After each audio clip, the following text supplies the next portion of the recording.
오늘은 문제 속에서 하나님을 바라보기라는 제목으로 말씀을 나누겠습니다. 돌아오는 22일이 벌써 어느새 추분입니다.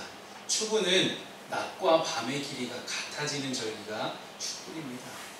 그러다 보니 이제 부쩍 선선해지고 아침 저녁으로는 쌀쌀한 이제 바람이 불어옵니다. 그래서 얇은 겉옷을 걸치지 않으면 반팔로는 다닐 수 없는 그런 날씨가 된 것 같습니다.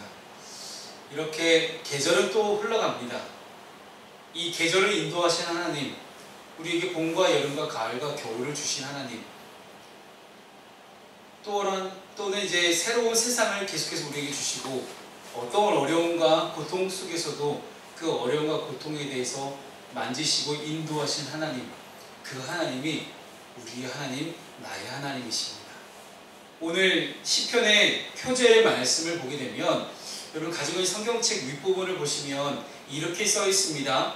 여호와께서 다윗을 그 모든 원수들의 손에서와 사울의 손에서 건져주신 날에 다윗이 이 노래의 말로 여호와께 아뢰어 이르되 라고 적혀 있습니다. 다윗이 그의 평생에 신실하게 일하신 여호와의 구원을 고백하고 찬양하는 시편이 바로 오늘의 본문 시편 18편 말씀입니다. 이 시편은 그 내용이 상당히 긴 것을 보게 되는데 다윗이 자기 자신을 어떻게 구원하셨는지, 나를 구원하신 하나님을 향한 감사와 감격이 얼마나 큰지, 하나님에 대해서 얼마나 할 말이 많았는지 그것을 알 수 있는 그런 중요한 대목이 아닐까 생각을 합니다. 다윗은 하나님의 구원하심을, 또한 하나님의 위엄과 하나님의 권능에 대해서 세세하게 묘사하면서 찬양하고 있습니다. 그래서 이 시편 18편을 통해 우리는 이 다윗의 삶을 인도하신 하나님의 모습을 바라보며 하나님의 구원하심과 또한 하나님의 일하심에 대해서 고백할 수밖에 없습니다. 비록 지금 우리가 따로 떨어져 있지만, 함께 나와 예배하지 못하고 있지만, 각자의 삶을 인도하신 하나님, 우리의 삶을 보호하시고 함께 하시는 그 하나님, 고난의 순간에는 너무나 견디기 힘들었지만 지나고 보니 하나님의 은혜가 아니고서는 도저히 설명할 수 없는 내용의 찬양이 터져나올 수밖에 없게 됨을 우리는 고백하게 됩니다. 그래서 오늘 말씀을 함께 나누면서 여러분의 삶의 자리에서 하나님의 보호하심과 하나님의 구원하심은 어떻게 드러났습니까? 여러분 삶을 인도하신 그 인도하신 하나님은 과연 어떤 모습으로 여러분에게 다가오셨습니까? 여러분이 만난 하나님을 자랑할 수 있는 간증의 주인공이 되시는 저 여러분 되시기를 주님의 이름으로 축복합니다. 이렇게 우리가 문제 속에서 하나님을 바라볼 수 있는 다윗과 같은 믿음, 그 믿음을 가지고 우리가 살아가려면 우리가 첫 번째로 해야 될 것이 있습니다. 바로 나의 하나님, 나의 하나님으로 찬양하라는 것입니다. 오늘 시편 18편은 찬양의 선포로 시작을 합니다. 1절과 2절 말씀을 보게 되면 다윗은 하나님을 이렇게 고백합니다. 밑에 나가죠. 나의 힘, 나의 반석, 나의 요새, 나를 건지시느니, 이렇게 고백을 합니다. 그리고 또 뒤에 나오는 문장을 보십시오. 나의 바위, 나의 방패, 나의 구원의 뿔, 나의 산성. 다윗은 일평생 파란만장한 삶을 살아왔습니다. 젊은 시절에는 대부분 사울이 자기를 죽이려 한다는 것을 알고 사울의 낯을 피해서 도망자의 인생을 살았고, 왕이 된 다음에는 대부분 전쟁터에서 세월을 보내면서 영토를 확장시켰고, 하나님께서 다윗을 통해서 모든 나라가 이스라엘 앞에 무릎 꿇게 하셨습니다.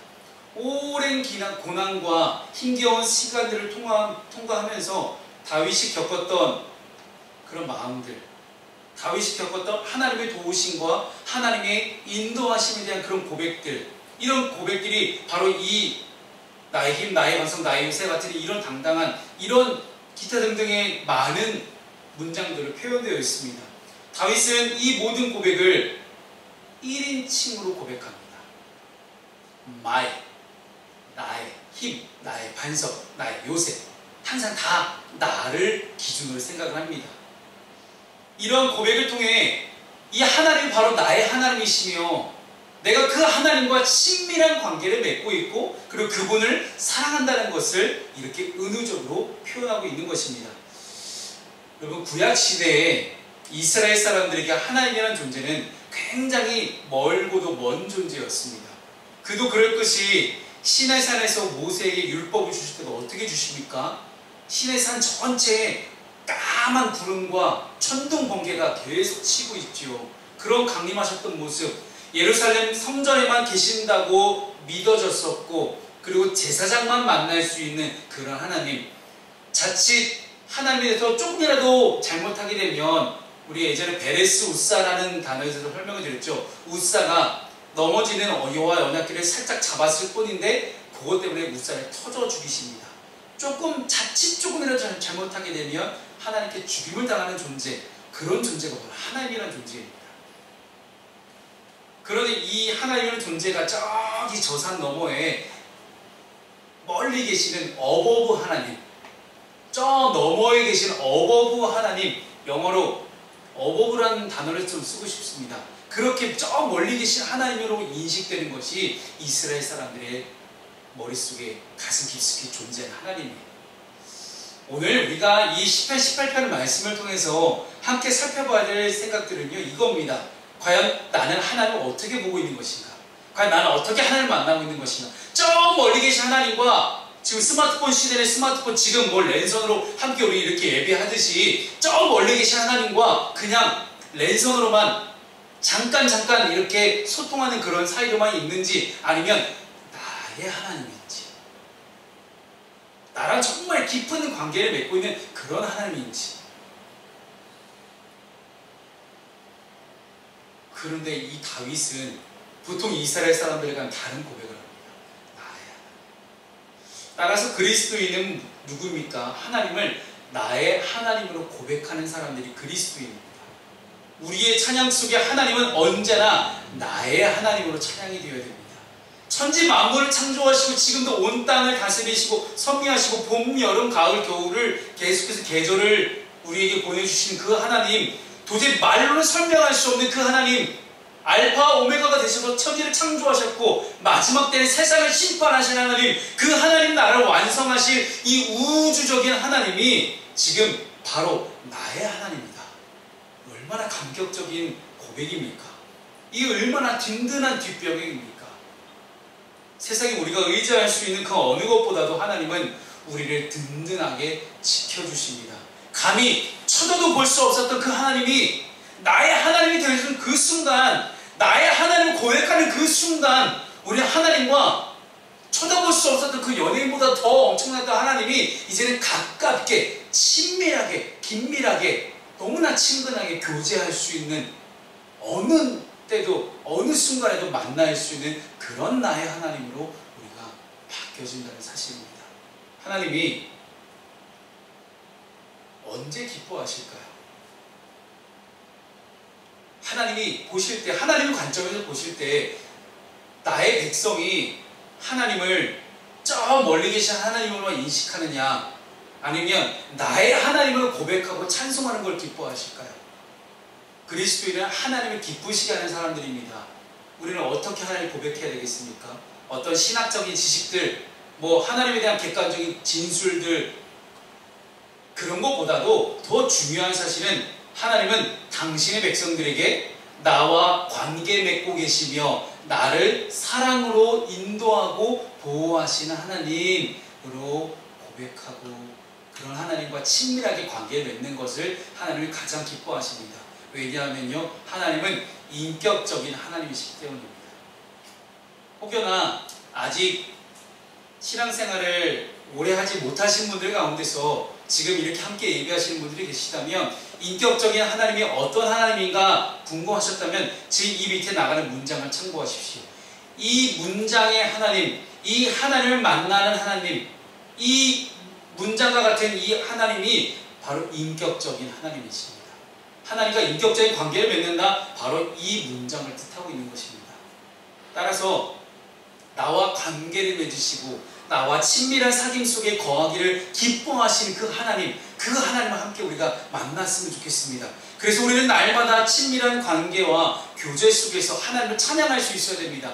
내가 경험한 하나님을 자랑할 수 있어야 되고, 내가 하나님이 나에게 이렇게 역사하셨다, 내가 만난 하나님이 나랑 인격적으로 깊은 관계를 맺고 있는 하나님이 나의 삶을 이렇게 인도하셨다, 그렇게 찬양할 수 있어야 됩니다. 우리가 나의 하나님을 고백하고 찬양할 때 가장 하나님은 영광을 받으시고 기뻐하십니다. 하나님이 기뻐하시도록 날마다 우리가 하나님과 대면하여 하나님의 인도하심과 구원하심을 경험하는 가운데 그분을 찬양하는 삶을 살아갈 수 있는 저와 여러분 되시기를 주님으로 축복합니다.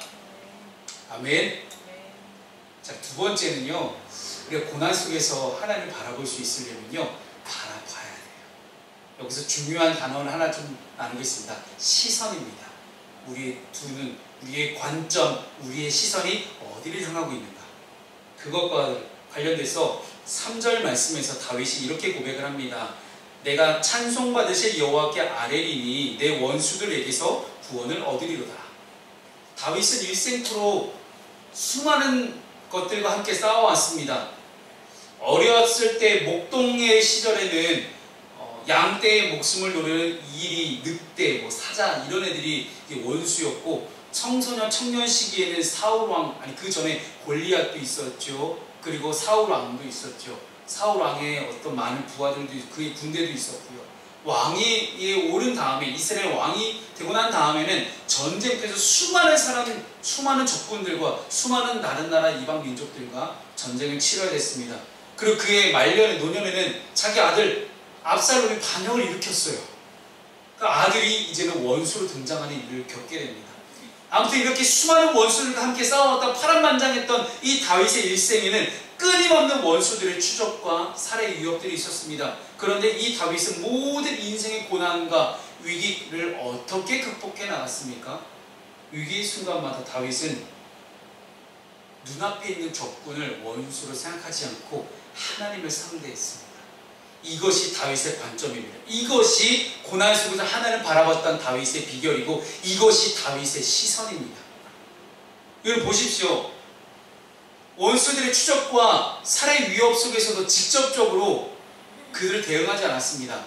한 예로 사울이 이 다윗을 죽이려고 군대를 동원합니다. 그래서 사울의 군대가 자기를 죽이려고 자기를 애워싸고 있을 때 사울 왕을 죽일 수 있는 기회가 몇 차례나 있었지만 그는 사울 왕을 죽이지 않았습니다. 그렇다는 것은 그는 사울을 적으로 생각하지 않았다는 것입니다. 그 이유가 무엇입니까? 원수 갚음이 누구의 손에요? 하나님의 손에 달려 있었기 때문입니다. 모든 것이 하나님의 손에 달려 있음을 그는 철석같이 믿고 있었기 때문에 다윗은 원수에게 초점을 맞추지 않았다는 이야기입니다. 그는 항상 하나님께만 초점을 맞추고 있었고, 다윗은 하나님을 찬송한 이후에 항상 하나님께 기도하고 부르짖고 아뢰는 그런 사람이었습니다. 하나님이 원수들로부터 자기 자신을 구원할 수 있을 것에 대한 분명한 믿음과 확신과 고백 속에 하나님을 바라볼 수 있었던 사람이 바로 다윗이라는 사람입니다. 우리의 삶 속에서도 다윗의 이러한 태도가 필요합니다. 성도의 인생에 찾아오는 고난은 어쩔 수가 없습니다. 어쩔 수 없는 고난은 우리에게 올 때가 있습니다. 그런데 그 삶의 위기와 원수의 공격 혹은 고난 앞에서 성도는 원수가 아닌 하나님 한 분만을 우리가 바라볼 수 있어야 됩니다. 우리의 싸움은 항상 하나님을 바라볼 수 있느냐 아니냐로 결정이 됩니다. 내가 하나님을 바라볼 수 있느냐 아니냐의 싸움에 따라서 우리는 우리의 집중의 문제를 우리는 다시 한번 생각을 하게 됩니다. 세상은 항상 우리의 시선을 현혹시킵니다. 우리의 시선을 문제와 그리고 그 문제를 일으키는 사람에게 집중하게 만듭니다. 따라서 하나님을 향한 우리의 시선을 흔들고 항상 우리의 시선을 빼앗으려고 하는 것이 사단의 계략입니다. 그러나 중요한 것은 문제나 사람이 아닙니다.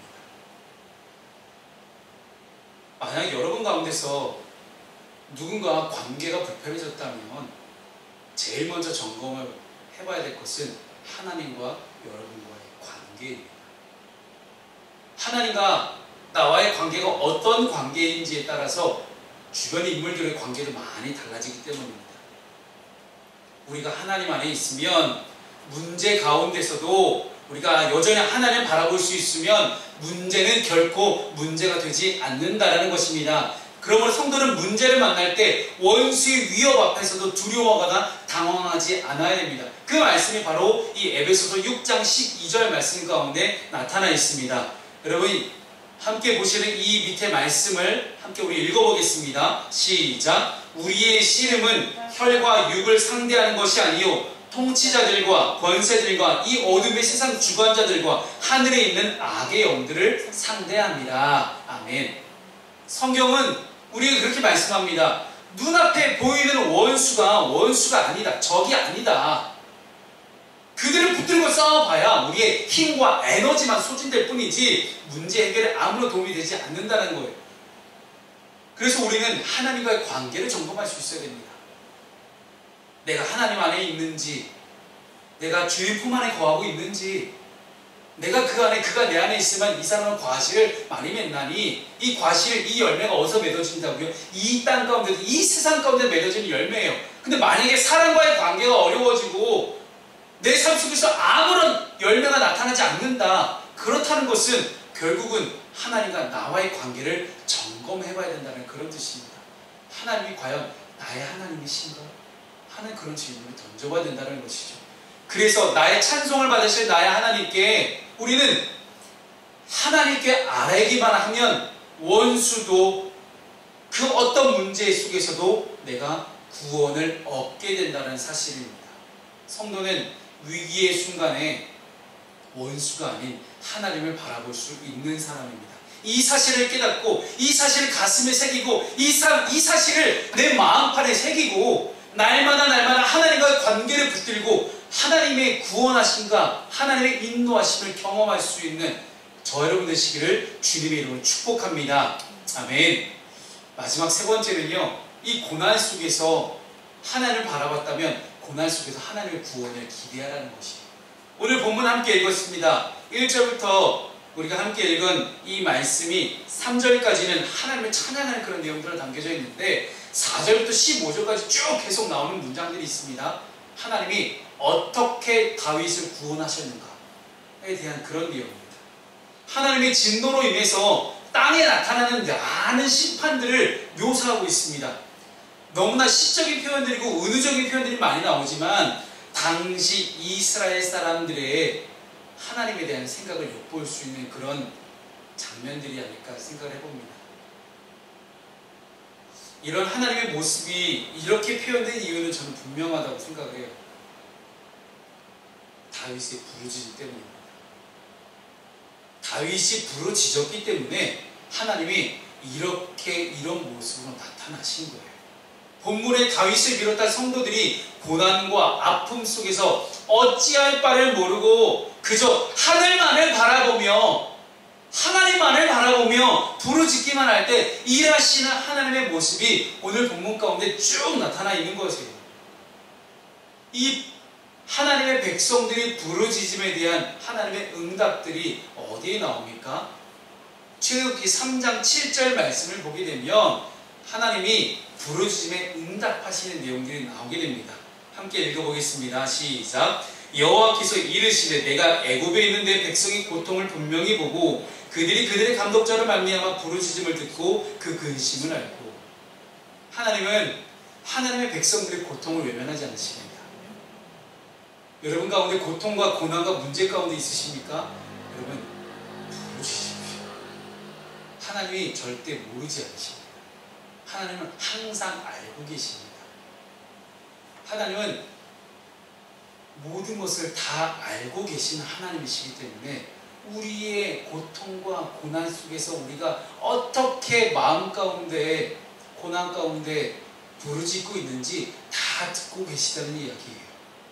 하나님은 하나님을 나의 하나님을 고백하고 하나님 제가 하나님 아들이에요. 제가 하나님 딸이지 않습니까? 제가 하나님의 자녀입니다. 하나님 자녀된 우리가 하나님 나의 하나님을 찬양하고 고백합니다. 하나님, 그래도 제 안에 문제가 있습니다. 제 안에 고난이 있습니다. 하나님, 제 안에 걱정이 근심이 그 염려가 있습니다. 하나님, 저를 구원해 주십시오라는 당당하고 부르짖을 수 있는 그런 믿음이 우리에게 지금 필요합니다.